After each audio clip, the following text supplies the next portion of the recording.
waxaan baan doonaynaa in la socodsiino halkay wax marayaan shacabka qudhiisa way la socdaan waxaa la socotaan madaxweynuhu wuxuu u jaray amba uu soo saaray wareegto ah in sarifka la dejiyo qiimaha loo jaray oo loo sameeyey dadku waxay ka cabanayaan inta badan ay lahaayeen ganacsatadii waxay ku iibinayaan sixirkii wax ka badan bay ku iibinayaan raashinkii baa ayaa nagu qaaliya oo maxay ay tahay ganacsatadii baan u hogaansamayn shalay warmurtiyeed baan ganacsatada warqadda aad arkaysaan aan ku soo wada saarnay wasaaradda ganacsigaanu kula kulannay ganacsatada dhexe oo dhan dallad bay leeyihiin aad iyo aad baan ugu mahad celinaynaa si fiican ayay noola qaateen inay ku iibiyaan wax walba somalilan shilin innagu waxaynu doonaynaa lacagteennu inay noqoto lacagta lagu kala iibsanaya waxay noqoto lacagta shilinka markaa ganacsatadii oo dhan runtii aad iyo aad baan ugu mahad celinaya waxay nala qaateen inay iyaguna shilinka ku iibiyaan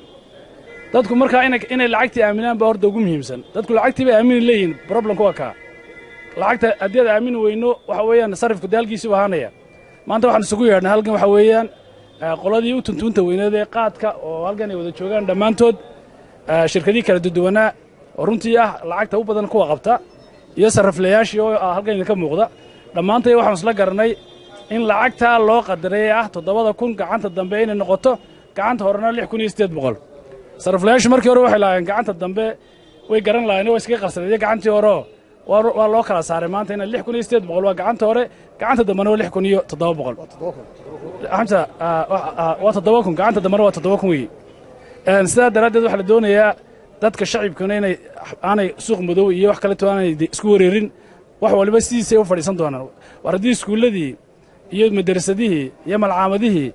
iyo wax kastoo wax lagu kala iibsanayo shilinkii uu noqdo maalin dhow waxa la deedeey doonaa shilinka waa hubaaltaas marka waxaa la doonaya dadku inay u hoggaansamaan oo ay fahmaan wax amaroo dhakada qofna lagagama cadaadin karo laakiin waxa weeyaan waxa la doonaya waxa weeyaan inay waxaanay noqdaan wax sharci oo wanaagsan oo qof waliba u hoggaansamo sidaa daraaddeed waxaan leeyahay aad iyo aad baan idinku mahadnaqanaa maxay tahay sariflayaasha qodada jaadka iyo intiinan magaranaysa u hoggaansatay sharciga dhammaan shacabkuna waxa weeyaan wayna daawanayaan waxaanu leenahay ha la hirgeliyo oo shilinka somalilan la socdo bangiyada waa loo sheegay inay saadka kordhiyaan oo ay lacagta somalilan markii hore qiimihiisu macnaheedu waxa weeyaan 150 la gelinayay saadka waa la ballaadhin doonaa lacag ka badan baa lagu shuban doonaa marka waxa weeyaan dadku lacagtooda kaashka ku qaataan halkay doonayaan laakiin lacagta kaashka ha noqoto shilinka wax lagu kala iibsanayo sidaa daraaddeed waxaan leeyahay cid walo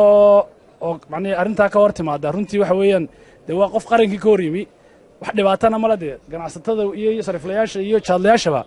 inay waxaan dan tahay waan isla wada garanay shacabkuna saa way ogyihiin arrintaasuna aynu ku tallaabsanno wasalaamu calaykum waraxmatullahi wabarakaatu